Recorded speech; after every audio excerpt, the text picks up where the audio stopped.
Well, welcome back to the Paindora Podcast. I am Melissa Cady, the Challenge Doctor, joined by Dr. Kevin Cuccaro, known as Dr. Kevin. And we're here today to talk a little bit about stress.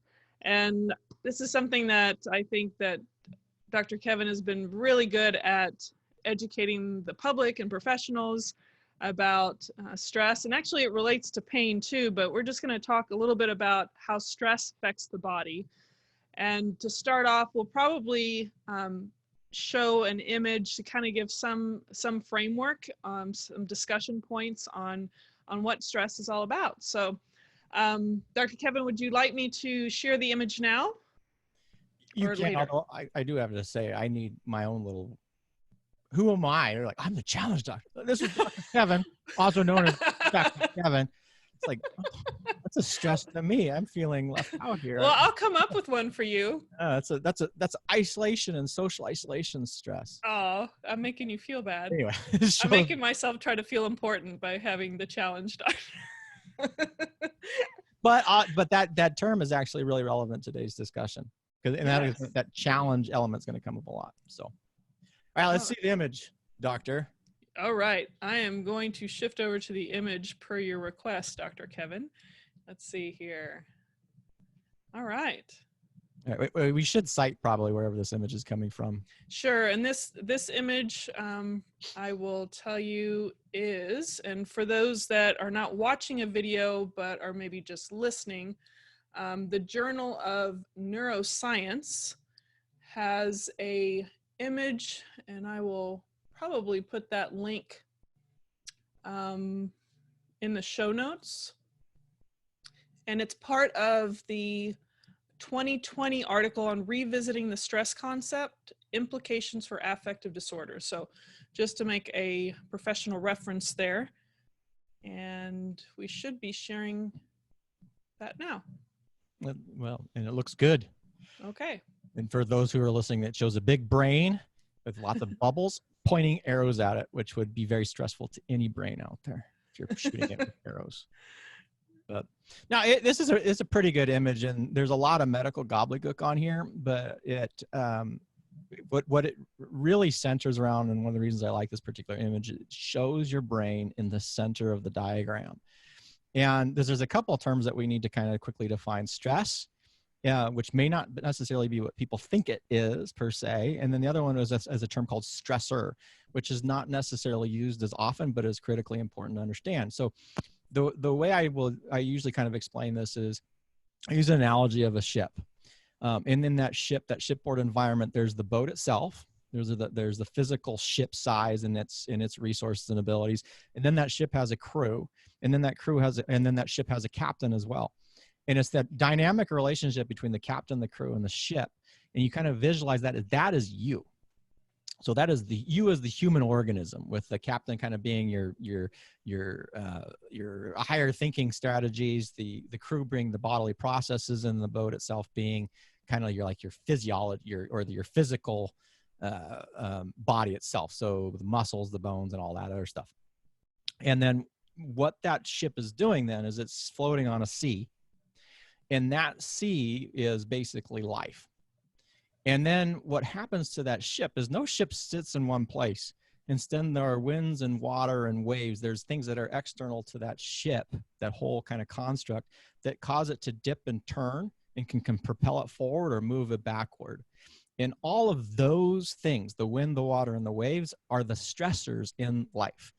And those stressors then can be physical stressors, they can be social stressors, psychological stressors, emotional stressors, all of which then engage you as a human being, and then either promote some sort of response with that. Meaning it can be just you're thinking differently, it can be an emotional response, it can be a physical response. That response, that kind of dynamic between those winds and water and waves with your ship, is your experience of stress. So stress is very individual centric. It's the experience that you're going through when you are subjected to stressors.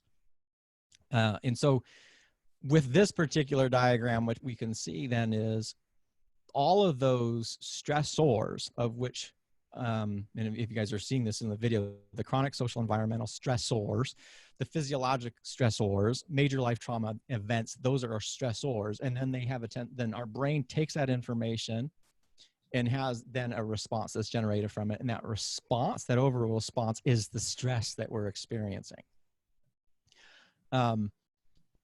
The key thing with this, though, and the most important thing to remember, is this is both your body and your brain together that have a response that comes from this, not one or the other. And the reason that's important is some people seem to assume that stress, well, that there's, a physical stress, which say you breaking your leg, may be worse than, say, an emotional stress like depression or trauma or social isolation. And that doesn't seem to be the case. It really is. It's dependent upon the type of stressor itself, because those social isolation, we know, kills, has some profound physiology with it. Sure, a broken leg can kill you as well. But what really becomes critical is how you see that stressor or how you perceive that stressor. And that comes down to what I was leading to before when we're talking about the challenge doctor, is one of the crucial distinguishers upon what type of stress response or experience that's generated with it is how you see or perceive a stressor. Do you see it as a challenge, or do you see it as a threat? And that depends on, the way that that a stressor becomes relevant is it's important to you, has consequences to you, and again, is specifically relevant in this moment in time. And then the second thing to be thinking of, or your brain's kind of doing this quick mental math with, is, do I have the resources, skills, capabilities, et cetera, to effectively deal with that stressor? And so when you have all this stuff, personally relevant, important, and it has direct consequences to me, and you believe, again, it may not be positive, but it says, I think I have the resources, either physical resources, the social resources, the skills, the learning, the adaptation, to effectively deal with the stressor.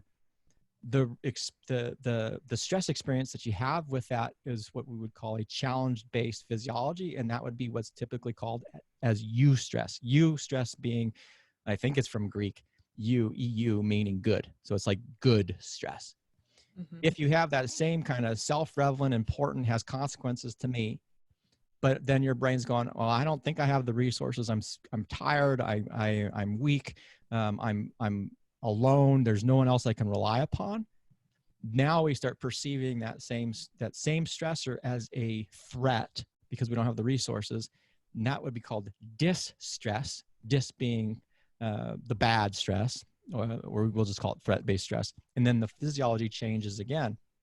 And that physiological difference between a challenge stress and a threat-based stress has really important consequences downstream, because one of them, particularly that threat-based stress, has what we would call, on this particular diagram, has associated with higher allostatic load. And that is like, if you're thinking of yourself as a ship sailing through the oceans of life, that allostatic load is how much that ship, captain, crew, and boat itself are being tossed and turned by the waves and water. And if you're getting tossed and turned a lot, high allostatic load, that's going to have an effect on your boat, your ship itself, on the crew, and how quickly they recover or what their skill set, and even the captain. And so so allostatic load becomes important because that is associated with kind of accelerating a lot of different disease processes, which can involve basically every single organ system in the body, because stress is associated with changes in every organ system in the body. So cardiovascular system, so your heart and big blood vessels, and the small blood vessels too, your gastrointestinal system, so how you process and digest food and how you excrete matter, your reproductive system, your immune system, your endocrine system, all of those things are tied together when it comes to stress, and all of them respond differently. And so if we're putting a lot of work and load on that from a lot of threat-based stress, we tend to kind of age our ship faster, our ship meaning captain, crew, and boat itself, and we can see some long-term sequelae with that. So that was a super, super, super long explanation, but I hope it kind of makes sense so far. Yeah, well, a couple of thoughts from what you presented. So I usually say the word Brody. I know that sounds really strange, but BR-ODY to really see conceptually the system as one, at the brain and body are intricately connected. Brody, okay. Brody. BR-ODY, not Brody, but Brody. It's your Brody, so the brain is included within that. That's just my own made-up word. I obviously like to make up words. I'm gonna just mention or ask you before I get off this image, do you mind just giving the audience an idea to understand what allostasis means? So allostasis is the change from normal. So the other term that's not on here is homeostasis, which is sort of like the set point where everything's in equilibrium. And then allostasis is when you are pushed out of equilibrium. It's I'm gonna use the term energy, but it's not necessarily energy. It's all the things that need to be done in order to return you back to normal. So again, if you're thinking about a ship, your ship twists. Your ship is normally upright. The wind blows and twists it to a side, or the water, a big wave comes and kind of tilts it. And then allostasis is returning that ship upright again, rather than carrying it and flipping it over. Does that sort of make sense? So it's all of that energy and processes and responses necessary to return you to that set point of balance. So it seems like from the way it's depicted here is that allostatic load, there's an adaptation that can return it back to normal. Here's your challenge. Well, if we're challenging, right? The ship is turning like this, and you're having this effect of allostasis, trying to return it to normal. You can now adapt to that, meaning get stronger, your crew gets more effective, your captain gets more competent, in which case becomes adaptation, or it kind of sets you. So you've now adapted to it. And so your ability to deal with future stressors is now improved. And so now your kind of set point, your balance point is now in a different place, right? Yeah. So you can think about this. That's the process of life. So if you've effectively dealt with challenges as a youth, small challenges, and you've effectively dealt with them, your skill to deal with future challenges continues to improve. Yeah, well, that brings up a point. I'm going to come off this sharing. One of the things that made me think of when you said that the feeling like you have the capacity to deal with these different stresses. It seems that there's a sense when you don't feel that capacity or that self-efficacy or whatever the words that people may use, that there tends to be an associated sense of helplessness and or hopelessness. When people they don't believe that they can improve their situation, whatever that might be. Would you associate that, like helplessness and hopelessness, essentially with that type of stress or the distress versus eustress? Absolutely. Yeah, absolutely. And we know that has some significant physiological consequences on the Brody. On the Brody, whatever. Brody sounds like body, but anyway. Cady, it's Cady. Cady, Brody.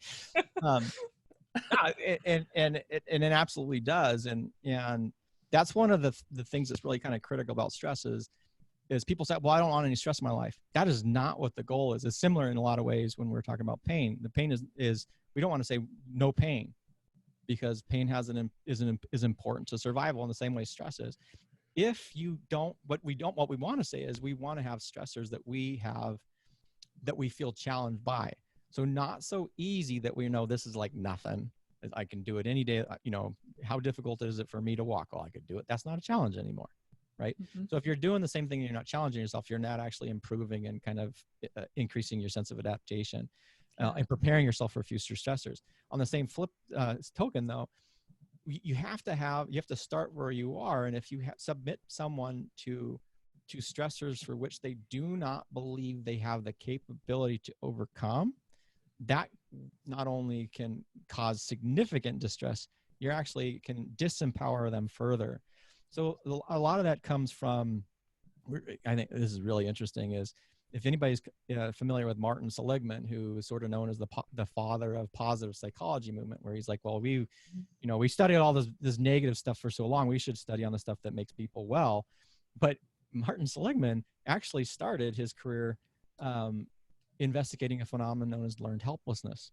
Yes, the dogs. When he was subjecting the dogs to the shock so much they got to the point where the dogs felt like they had no control. There was nothing that they can do. They were completely disempowered. And when you get to that stage, they could just shock them and the dogs. I mean, this is horrible, folks. I think I'd like to think this is one of the reasons he switched his perspective, because it got to been awful to do this kind of research. But if you're putting somebody into a point where they have no control, and then you can continue to subject them to these significant stressors and continue to disempower them, you put them in a place that becomes incredibly difficult to recover from. And so when we're talking about stress, there's this complex interplay between challenge and threat, and then also looking at the intensity of the stressor. So making sure, because the goal is to get people not no stress, but to see and to challenge themselves, not, I call it, baby bear phenomenon, right? Not too much, not too little, but just right, so that they can learn and grow. And it's just right because there is still the capacity of failing, so that you can do an action and it may not come out exactly how you want. Anyway, so that's kind of, but it's kind of interesting that this field of learned helplessness, and some of that information, because if you're looking at it from a human standpoint, that happens all the time. Yeah. And from a pain standpoint, we've done that. If we are subjecting people to interventions and things that have either inconsistent or lack of efficacy, and we continue to externalize pain as something that people don't have control over, we're disempowering them, saying, you have no responsibility meaning responsibility. So response/ability, not as your fault. But you don't have any ability to respond in an able fashion to pain, which we will typically do. I mean, when I was doing it and I was doing interventions, we would say that, right? We'll come in and have the injection. We're taking away and just taking control from people. And then they're having flares and things that they are not being provided a knowledge and skill set to understand how that flare is happening. We're creating this sense of disempowerment. We're actually increasing the sense of learned helplessness. And again, from a stress standpoint, we know that's bad. And from a pain standpoint, we know that's bad.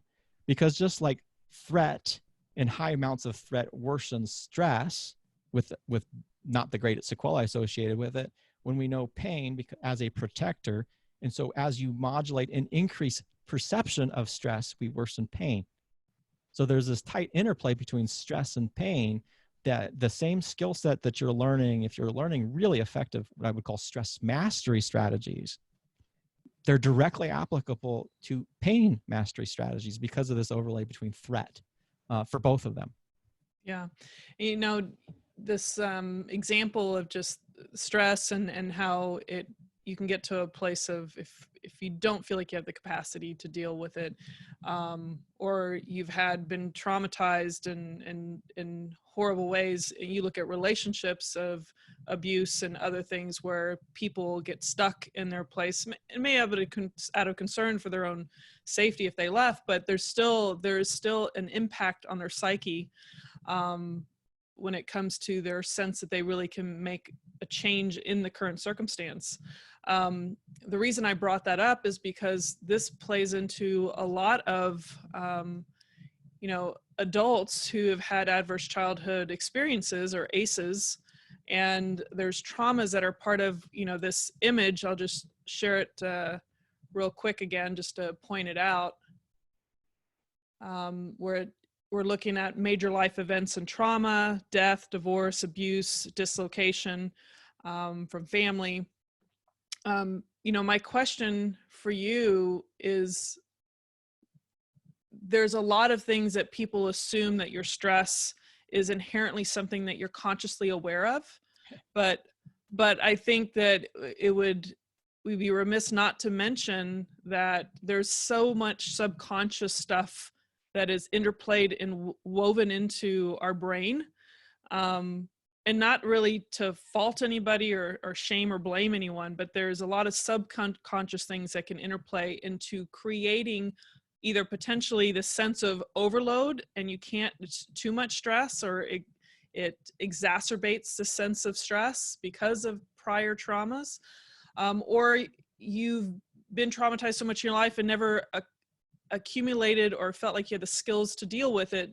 So hence again, life gets too much and it seems like you can't handle it. Any thoughts on that? Well, I think there's two important components to that. One is like early life stressors, right? Adverse childhood events. And so we know the earlier you are in life and the more significant stressors that you're submitted to, and then there's a slight genetic component to it as well. It changes how your brain processes information. And the way I explain that is if you're in a high threat and danger environment, it would make sense for your brain to adapt to see danger and threat easier, which has, again, that impact on stress, more likely to have kind of that distress phenomenon, threat-based stress. But on pain, it also makes it obviously that the more likely you are to see danger and threat, the more likely you are to experience pain. So that's one token with it. The other part, though, was, oh my gosh, I'm blanking out on what you were saying, was, this kind of the subconscious process. So now if we're thinking about early life stress, we have a brain that's sort of primed to see threat easier.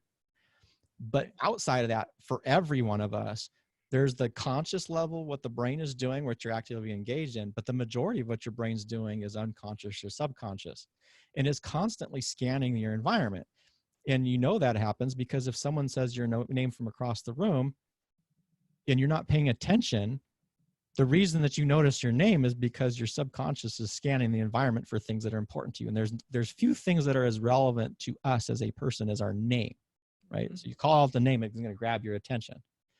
And the only way that happens is because we have this kind of subconscious scanner going on, and it seems to involve like the salience network and things like that. But that's not what's a salient network? The salience network. So then, so that goes into cognitive control. That goes into functional brain networks, right? So you have the default mode network, and you have the cognitive control network, and you have the salience network, and they're all intertwined. They're like all the software systems of the brain.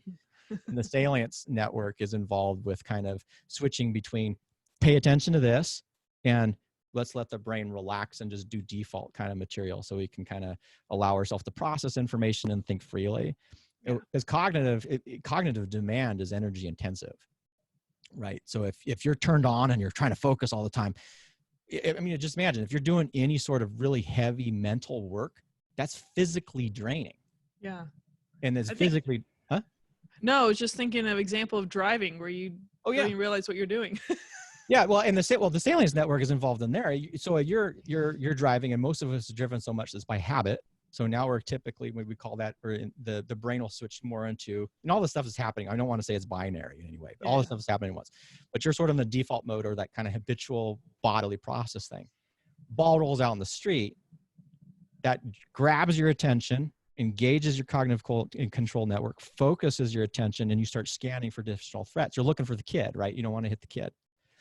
Yeah. But if you're running through life and everything, because something jumping out at you on the road, like everything you see now is engaging that cognitive control network, you kind of think about that as that's what the effect that early life stress does, is it heightens the sense of threat and danger, so that things that in a normal, for someone who doesn't have that kind of stress physiology behind it, or that long-term associated stress physiology, they start seeing threats and dangers where threats and dangers aren't likely to be, and that is exhausting physically and mentally. And so again, that interplay with pain comes in, because when you have, again, this high threat sensitivity, which worsens pain, it also starts explaining some of the comorbid symptoms that we see with people who have had pain for long periods of time. That cognitive fog, or in fibromyalgia, they'll talk about the fibro fog. Well, if I take your brain and I'm turning it on, pay attention, don't pay attention, pay attention, don't pay attention, pay attention, don't pay attention. That's physically and mentally exhausting, and becomes difficult to think because your brain hasn't had a chance to rest and recover. Right? So it's like again, let's return to stress. You're on your ship, and now the captain is saying, alert crew, and the crew jumps up and they get the ship ready, and sorry, false alarm, and it goes down. And you keep doing that over and over again. Your captain is going to get tired. your crew is going to get exhausted, and then they're going to start not being able to maintain the ship effectively. So then the boat itself starts to getting to degrade. And then they don't sleep well. And then you don't sleep well, and sleep's really important to that. So on the flip side of this, I just also want to make sure that people understand is because of the remarkable self-healing and adaptability of the human brain and body, it doesn't mean you can't necessarily recover from it, right? So because the other way that we can frame this is, well, you've had all this stress and trauma in your life. That's just the way your brain's programmed. That's just how it is. You're more primed. You may have more threat sensitivity. It was actually a good thing when you're living in those high threat and dangerous environments. But if you become aware, you can become aware of how this stuff works.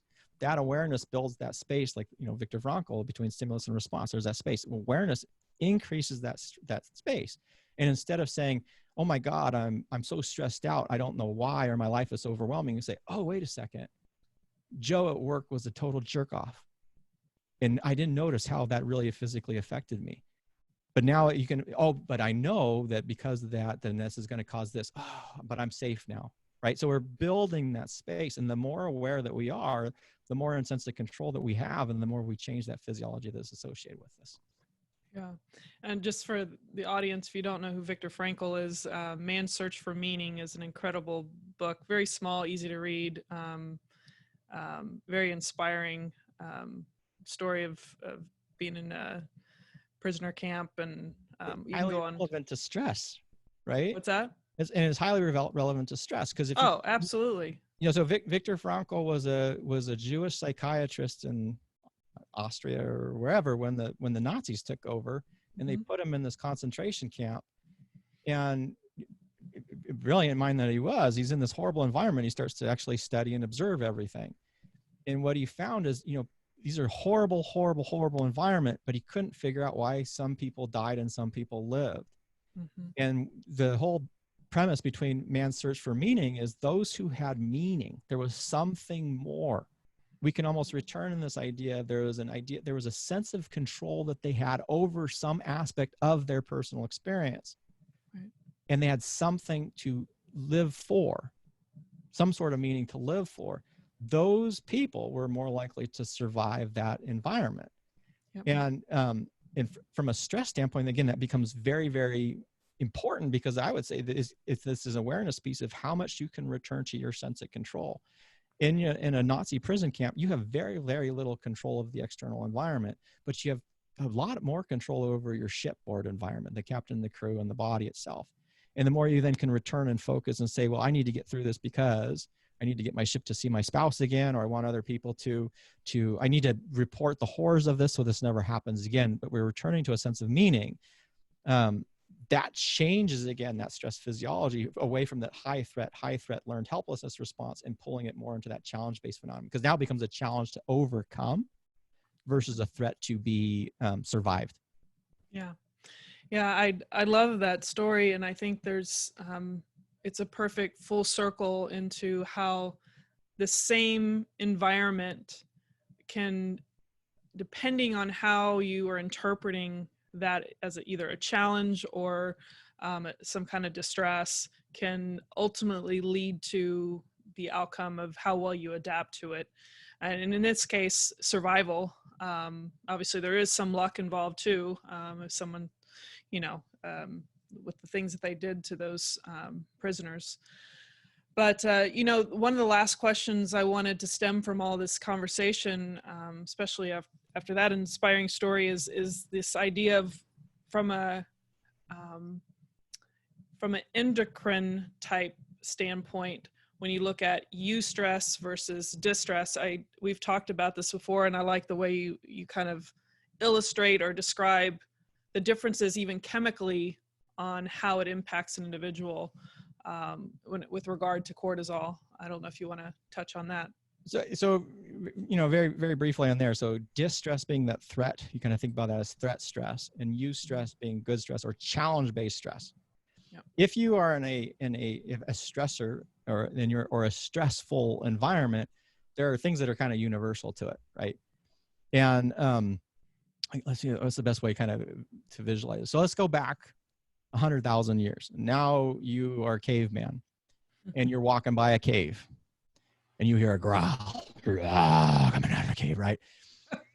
So that growl you're thinking is a saber-toothed tiger, right? Something like that. Something like that. Oh my God, brain goes saber-toothed tiger. That's a growl. Maybe there's a saber-toothed tiger poop on the ground or something, whatever, right? Yeah. So if you are, that's personally relevant to you, right? Has some significant repercussions for you, but now maybe you don't have your spear or you've never hunted a saber-toothed tiger before. We're going to go into that threat-based stress. What you're going to see is your heart rate's going to go up. So we have what are called catecholamines. We'll just call that adrenaline, is sort of this overarching term for that. So adrenaline is going to go up and your blood is going to start pumping. In addition to that, another endocrine another hormone is going to be secreted called cortisol, which a lot of people know about with. It kind of goes throughout the body, has multiple different effects depending on it has effects on the brain to kind of increase to flash frame photography. Kind of want to remembers this. It's like, if I'm going to survive this horrible event, I need to recognize this so that in the future that I'll be more likely to adapt to it. It changes how your body processes things like blood glucose, so that it increases energy. So it changes the metabolism there. It increases things like how your immune system and your blood is getting ready to coagulate, or clot off. So it's like, let's secrete this hormone because I think I might get bitten by this saber-toothed tiger. So we need to be able to make sure I don't bleed to death, and we need to be able to fight off the infection because those saber-toothed tigers haven't been brushing their teeth, right? So lots of adrenaline, lots of cortisol, distress, threat-based stress. Same tiger, different person though, walking through the woods. Growl, tiger. Sees tiger poop on the ground. But now he says, I'm hunting saber-toothed tigers. And he's got his spear, right?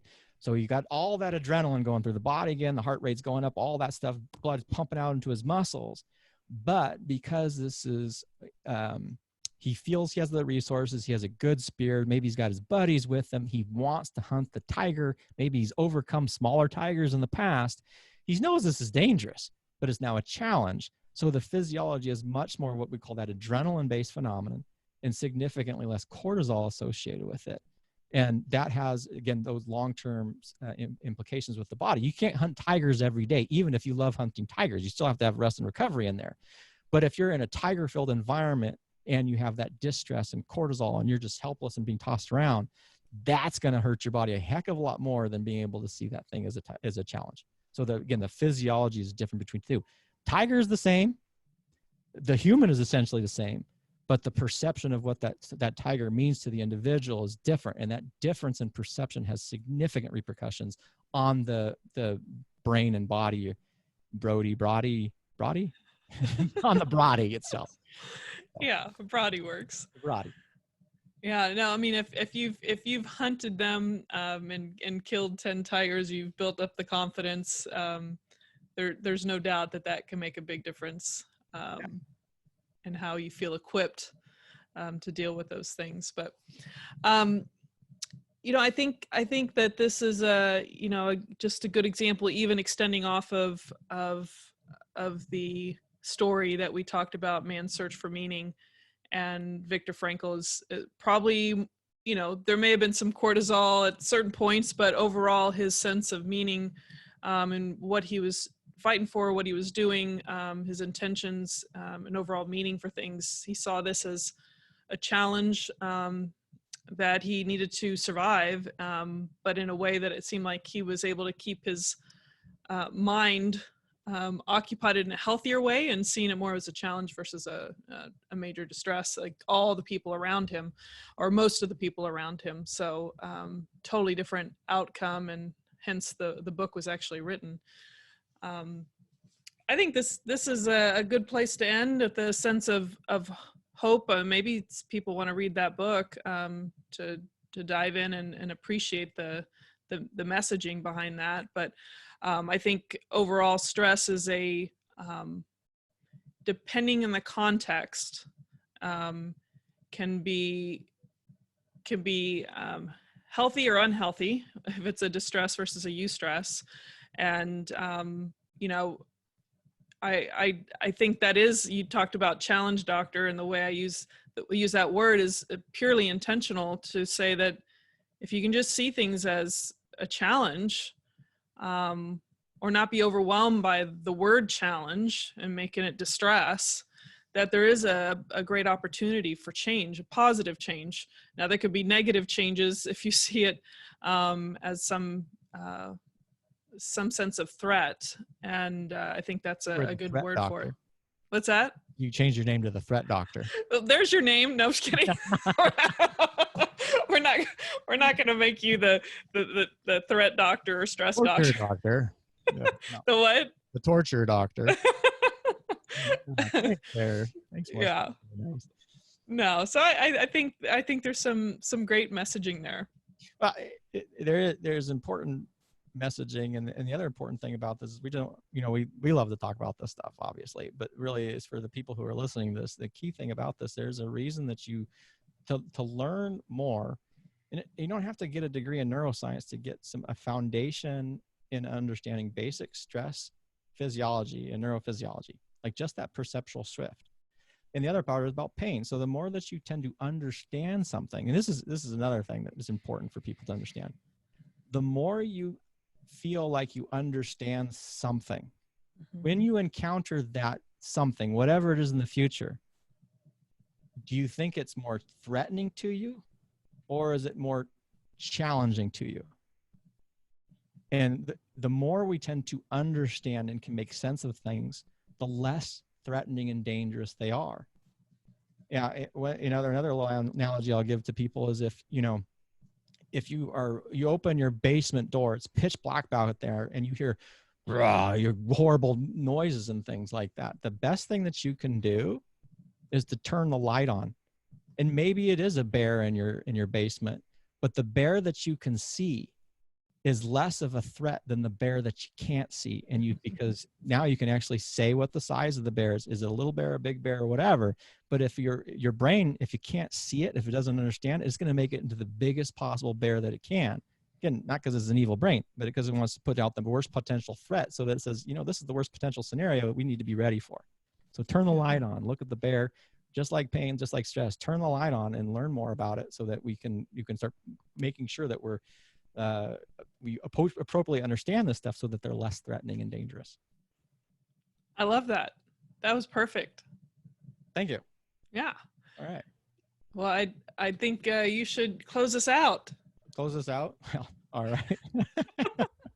All right, folks. Well, any last thoughts? I think that's our last thoughts, but yes. we hope that you got something out of this. Again, this is the Paindora Podcast. We're going to hopefully, we should be leaving every episode with some sort of hopeful message, and I hope you're getting it with this. I'm Dr. Kevin. I am not known as the Threat Doctor, and I'm here with my host, Dr. Cady, who is known as the Challenge Doctor. And until next time, stay well. See y'all next time.